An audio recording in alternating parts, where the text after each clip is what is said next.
بسم اللہ الرحمن الرحیم۔ السلام علیکم دوستو۔ جیسے جیسے بقرعید کے دن قریب آتے ہیں ویسے ویسے لوگوں کے مزاج، اخلاق اور رویے بدلتے ہوئے دیکھنے میں آتے ہیں۔ کچھ لوگ تو اپنی شان و شوکت اور دکھاوے کے لیے بڑے بڑے جانور لے کر آتے ہیں، اور بہت سے لوگ اپنی عزت اور سفید پوشی کو چھپانے کے لیے ان جیسے لوگوں سے دور رہتے ہیں۔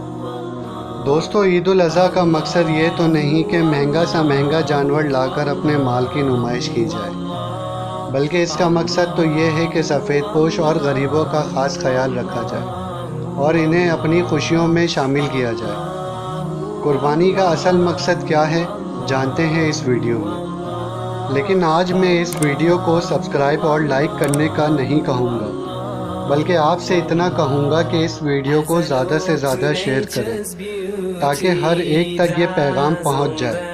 چلیں بڑھتے ہیں ویڈیو کی طرف۔ بقرعید کی آمد کے ساتھ ہی باورچی خانہ عورت کا مسکن بن جاتا ہے، اور چاروں طرف سے آوازوں کا شور بھی اس کے اعصاب کو متاثر نہیں کرتا، کیونکہ خاندان میں اپنا سگڑپن اور عزت کو منوانے کا یہی خاص موقع ہوتا ہے۔ اس وقت یہ سوچنا بھی گوارا نہیں ہوتا کہ جس کی یاد میں یہ دن منایا جا رہا ہے ان کا طرز فکر و عمل کیا تھا۔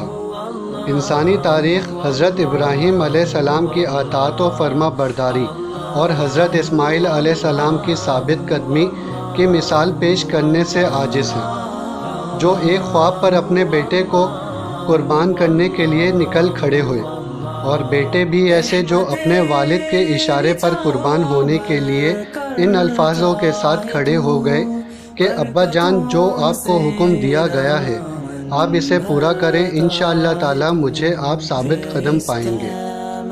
اپنے رب سے ایسی اطاعت اور محبت کے آگے اولاد کی محبت بھی قربان۔ باپ بیٹے کے اس عمل نے پوری کائنات کو ورطۂ حیرت میں ڈال دیا۔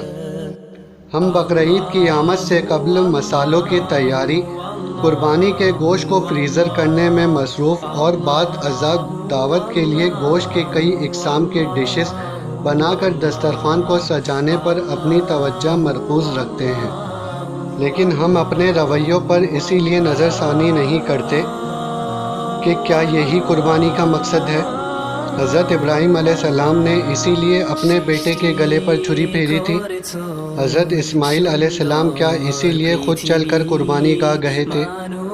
کیا وجہ تھی کہ اللہ تعالیٰ نے قیامت تک کے لیے باپ بیٹے کے اس عمل کو تمام مسلمانوں کے لیے لازمی قرار دے دیا؟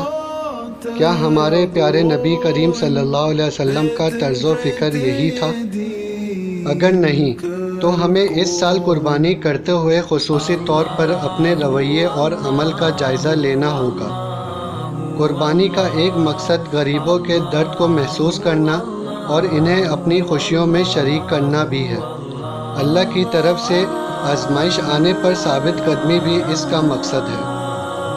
یہ دن ہمیں یہ بھی سکھاتا ہے کہ اپنی عزیز ترین شے، چاہے مال و اولاد کیوں نہ ہو، اللہ کی اطاعت و محبت کی راہ میں رکاوٹ نہ بنے۔ یہی اس قربانی کا مقصد ہے، اور یہ دن ہر سال کی یاد دہانی کراتا ہے کہ ہم اپنے عمل کا جائزہ لیں اور جو کمی اور کوتاہیاں ہو گئی ہیں اس کا مداوع کریں، اور دوبارہ اپنے آپ کو اس عمل کے لیے تیار کریں جو اس دن کا خاصہ ہے۔